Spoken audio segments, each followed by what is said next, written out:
16 सोमवार की व्रत कथा। पार्वती जी के एक ऐसे वचन सुनकर भोलेनाथ ने माँ गौरी से कहा, हे पार्वती जी, यह संसार एक क्रम क्षेत्र है। यहाँ जो भी जैसा कार्य करता है उसे वैसा ही फल मिलता है।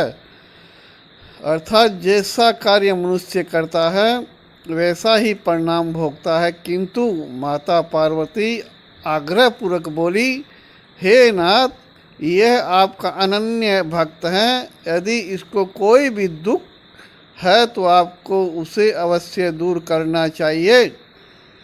यदि आप अपने भक्तों की मनोकामनाएं पूरी नहीं करेंगे तो क्यों कोई मनुष्य आपकी भक्ति, सेवा व पूजा। पार्वती जी के इस आग्रह को सुनकर शिव जी ने कहा, हे शिवे, इस साहूकार के कोई पुत्र नहीं है, इसी कारण यह दिन रात चिंतित व दुखी रहता है। इसके भाग्य में संतान न होने पर भी मैं इससे पुत्र प्राप्ति के लिए वरदान देता हूँ, किंतु इसका पुत्र केवल 12 वर्ष तक ही जीवित रह सकता है। इसके बाद वह मर जाएगा। इससे अधिक मैं इस साहूकार के लिए कुछ नहीं कर सकता। यह सब बातें साहूकार सुन रहा था। उसे यह सारी बातें सुनकर ना कोई खुशी हुई और ना ही कोई दुख।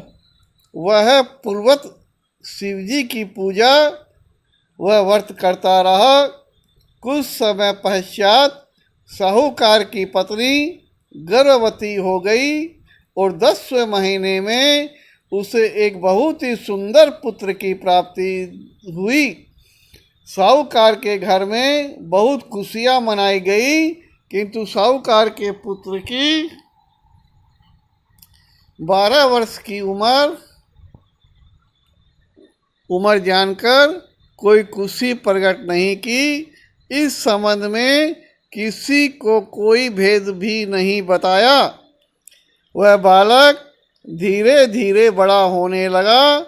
जब वह बालक 11 साल का हो गया तो बालक की माता ने साहूकार से उसके विवाह के लिए कहा, किंतु साहूकार ने कहा, मैं इसे काशी जी पढ़ने भेजूंगा।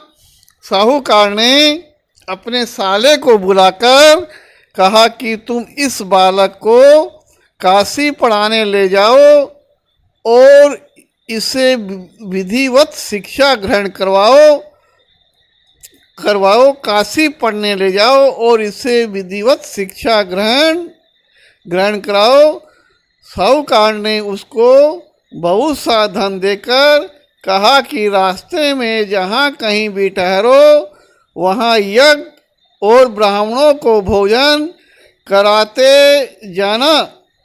इस प्रकार वह दोनों मामा भांजे रास्ते में यज्ञ करते, दान देते और ब्राह्मणों को भोजन करवाते हुए जा रहे थे। चैनल को लाइक करो, सब्सक्राइब करो। धन्यवाद।